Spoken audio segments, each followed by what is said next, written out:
Hello everybody, welcome to another riveting episode of Christa's Fireside Journalism Lectures. I hope you're all warm this morning, or maybe it's afternoon. Anyway, it's really cold in my house, just so you know. So, this morning's lecture will start off with a briefing of the F1, your first formative assessment in journalism. And so, to start off with, I'd like to do a little bit of housekeeping. Hold on. Helps to put the cursor there. Hello, everybody. Yeah. So, if you're watching, and I know that there is at least 2 of you out there, then put your name into the live chat and claim your space here on Christa's Fireside Lectures. Now, the F1. Your first assessment in journalism is... Okay, let me just move it over here. Due... in the week of the 31st of August to the 4th of September, as far as I can tell. So you have that whole week to submit this assessment. Okay. Let's go through it. Now, before I start briefing this, please just know that you will learn and we will cover and I will explain all of these aspects of the content of the course before the due date. So if you feel like you might not be able to answer it now, that's fine, because we're only starting our second lecture. We'll cover all of this stuff during the course of the next 5 weeks. So don't complain and don't panic. Okay, that's the main thing. Don't panic.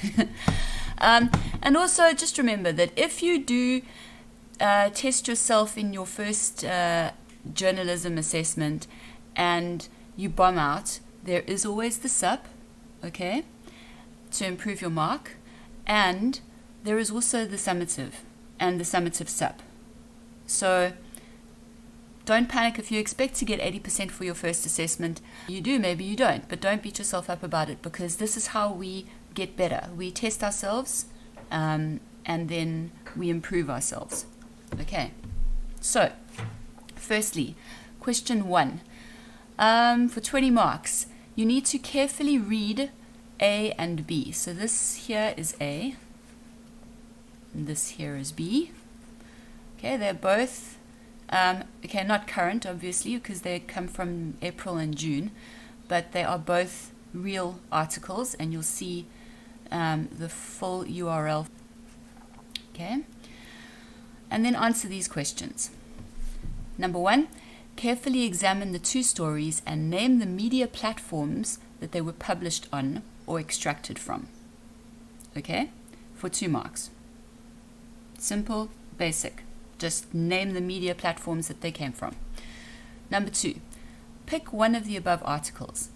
State which article you have chosen with a reference. Okay? And identify the 5 W's and the H in the lead of the article that you have chosen. Now, you won't understand any of those things right now, but you will understand them in next week and the week after. Okay? Number 3, your news editor has asked you to interview Stefan Richard to find out more about his life as a businessman. What type of interview will you conduct, and explain why? Now, with this one, you need to reference. You need to reference in terms of the Harvard style of academic referencing. Okay, so that's your brackets, surname of the author, year of publication, and page number if applicable. And you need to then say why. Why are you going to choose that particular type of interview? Again, we will cover this in the course of the next few weeks. Number 4, provide a 3-sentence anecdote of a personal experience that you have had. It's for 3 marks. It's 1 mark per sentence. Don't give me 2 sentences because then you'll get 2 marks. Give me 3 sentences for 3 marks. An anecdote is a personal story. It is a story about a person's experience. Okay?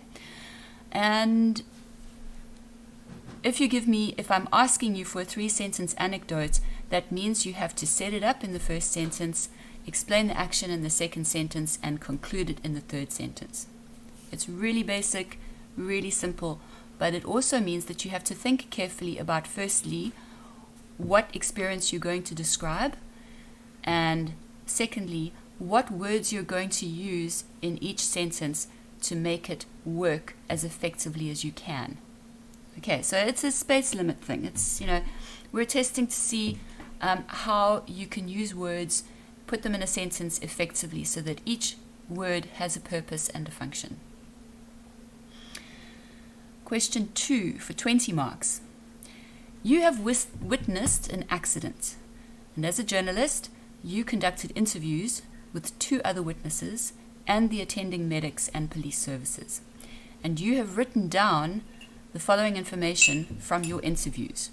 Okay, and here are your notes that you have made as a journalist during your interviews. So, write 1 story for a social media platform of your choice. Okay, social media, we'll go through which platforms are social media platforms in the course of the next few weeks. But I'm fairly certain that you guys already know Facebook, Twitter, those are social media. There are a few others out there as well. So, choose one, pick a platform, and then write a story for that platform. In your news report, use the inverted pyramid, relevant type of lead, quotes, and attributions. You can use additional multimedia information such as photographs or graphics, but you must include references for them. Part of the story that you can sort of not take from the information that you've got here. Okay. So if you use a photo, and obviously it's not going to be of this accident because this is another accident entirely and you haven't got a photo of it, you haven't been given a photo of it. So if you want to include a photo or a graphic, make sure that, first of all, it must be appropriate to the scenario, and you must also include a reference. So wherever it is that you got the photo from, you have to credit that source. Otherwise, you will get the plagiarism penalty. And lastly, we've got 10 marks for technical aspects. So 5 marks for spelling, grammar, syntax, and formatting. And then 5 marks for references, journal Harvard referencing. Now, these questions here are actual questions using a source, and you're answering them in terms of an academic style. So you need to use academic referencing where you use theory here. Okay? Here, you are writing an article. You don't find academic referencing in articles. You find journalistic attribution, and we will go over that later on. So just make a note of that for yourselves. So question 1, where you use the theory, academic referencing. Question 2, when you write your article, journalistic attribution. Okay, if you've made a note, I'm going to quickly check and see if there are any. Oh, how's it? The words on my screen aren't clear. Okay, first of all, the words will be clear because you should be able to access this document from Cole Campus. This is the F1 brief. So if you can't see it, that's not a problem. Just, go to Cole Campus and download the brief from there. Okay. Babalwa, I haven't seen you in ages. Oh, okay. Hi, guys. Hi, everybody. It's great to see so many people watching. How's it? Okay, yes, nothing is clear. You should also, if you want to look at it,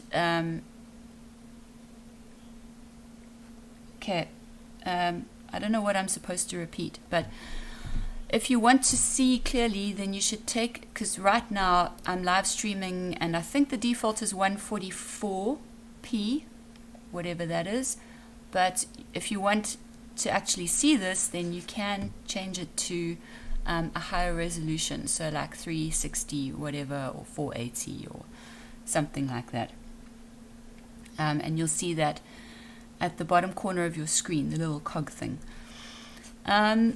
So this is the this is the F1 brief. It is really basic. It is really straightforward. There's nothing to get stressed about. It's also only out of 50 marks. Okay. So here is the mark breakdown. Now, once you have done your draft, you can check to see whether you have given enough information. How can you check? Because you look at each question and you go, okay, this is worth 2 marks. Have I given 2 worthwhile statements for this mark? And when I say worthwhile, I mean something that actually gives me some information. Statements that demonstrate that you understand the theory, that you understand the ideas that you are using in your. Also, when you use the theory, it must come with an in-text reference, and if you quote out of the book, you must use quotation marks. Okay. Make sure that you complete your cover page and sign the declaration. Okay. Okay. I think that's it for the brief. Again, you can ask questions on the WhatsApp group. You can send messages to me directly on WhatsApp, and you can also email me. I'm going to do this again. This is my WhatsApp number, and this is my email address.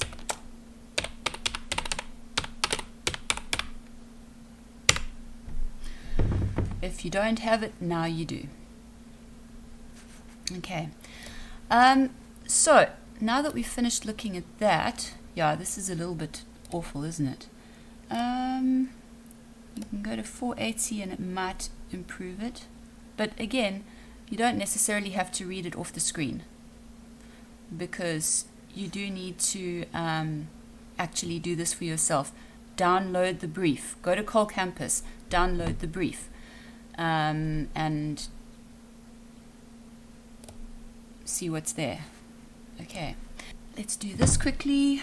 All of you have got into the habit of this news search every single day. News South Africa, and take a look at all of the headlines that come up. Take a look and maybe even read some of them. You know, like this one here. The IMF, the International Monetary Fund, has approved $4.3 billion US. That's something like 708 billion rands for South Africa to use in COVID-19 efforts. Okay. Then we've got a couple of other things here. If you take a look, you can see that it's mostly COVID-related news, obviously, because that's going to be trending right now. But there are other things as well. And unfortunately, some things are going unpublished. For example, I don't know if you guys know about the Pietermaritzburg dump fire. This has actually flown under the radar for a few days now. Maritzburg, which is sort of inland from Durban, for those of you who haven't been into the province of KwaZulu-Natal. This is what it looks like right now. Okay, there's a dump site which is here, and it caught on fire last Thursday, I think, and it's been on fire, it's been smoking, and all of the toxic fumes and the gases and the smoke have been sitting over the city of Pietermaritzburg, and people are battling to breathe, and it's virtually on the edge of being turned into classified as a disaster area. So this is something that, it affects hundreds of thousands of people, and it's not even being reported on at the moment, which is pretty hectic. What else have we got? Let's see. Okay, Independent Online is a news site that I personally don't go on because, well, they have their own agenda. But yeah, EFF wants Bandile Masuku to step down over COVID-19 tenders scandal. And of course, with all of the plague comes all of the political scandal and shenanigans, and every political agency is using the plague in one way or another. So, that's another one. We've got Maritzburg residents left in the dark for weeks to take streets in protest. We've got ANC top brass wants Digo and Masuku to explain roles in alleged irregular PPE tender. Okay, so that's pretty much the same as this one, except from the ANC's point of view. Let's see, what else have we got? Wind says unemployment due to COVID is the second pandemic. But we've also been told that poverty due to COVID is the second pandemic, or hunger as well. So,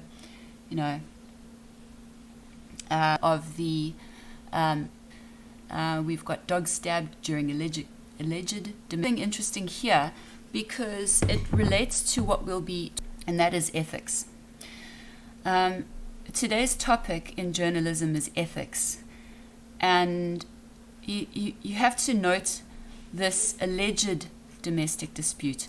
The reason why alleged is used so much is because when something is possibly criminal or possibly going to be under judicial, if it's a court case of some kind, then you can't just say this person did it or that person did it. You can't claim a judge, because then you might risk maligning somebody's character. And we'll talk about that just now with the